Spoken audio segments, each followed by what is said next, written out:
بسم اللہ الرحمن الرحیم ایاک نعبد و ایاک نستعین۔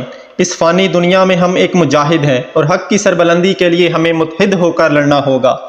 اگر ہم اپنے دین پر عمل کر کے یکجا ہو جائیں تو کفر کی کیا مجال کہ وہ ہماری طرف آنکھ اٹھا کر بھی دیکھ لے۔ لیکن سوال یہ پیدا ہوتا ہے کہ ہمیں یکجا کرے گا کون؟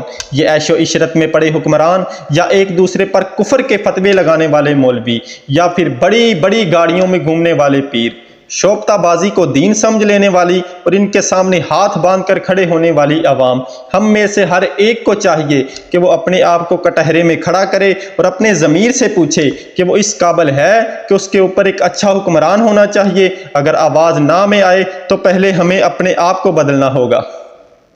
اللہ پاک نے قرآن پاک میں واضح طور پر فرما دیا ہے، ان اللہ لا یغیر ما بقوم حتی یغیر ما بانفسہم۔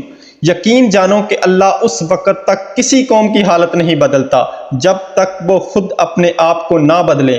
اگر ہمیں عمر فاروق جیسا عادل حکمران چاہیے تو پہلے ہمیں اپنے آپ کو بدلنا ہوگا۔ دوستو، اس وقت ہم جس دشمن سے نبر آزما ہیں وہ بہت شاطر ہے اور لومڑی سے زیادہ چالاک ہے۔ وہ ہمیں آپس میں لڑا کر خود ہماری زمینوں سے نکلنے والی معدنیات پر قابض ہو رہا ہے۔ وہ سنی کو شیعہ سے اور شیعہ کو سنی سے لڑا کر خود فائدہ اٹھا رہا ہے۔ اس نے ہمارے مقدس مقامات پر قبضہ کر لیا ہے۔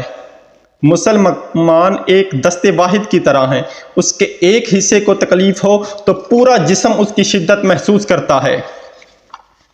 اس نے سب سے پہلے ہمارے خلافت کے نظام کو ختم کر کے ہمیں چھوٹے چھوٹے ٹکڑوں میں تقسیم کر دیا اور ہمیں جمہوریت جیسی لعنت دے دی۔ میری صاحب منصب لوگوں سے گزارش ہے کہ آج اللہ پاک نے ہمیں اختیار دیا ہے، یہ زندگی عارضی ہے۔ آپ کو حضرت عمر کی مثال بننا ہوگا۔ حضرت عمر عدل و انصاف کی تحریک میں کتنا بڑا عظیم نام ہے۔ عمر وہ ہستی ہے، اگر نہ ہوتی تو سمجھنا مشکل تھا کہ عدل کیسے کیا جاتا ہے۔ ہمیں ان کے تحریکی فیصلے ذہن میں رکھ کر فیصلہ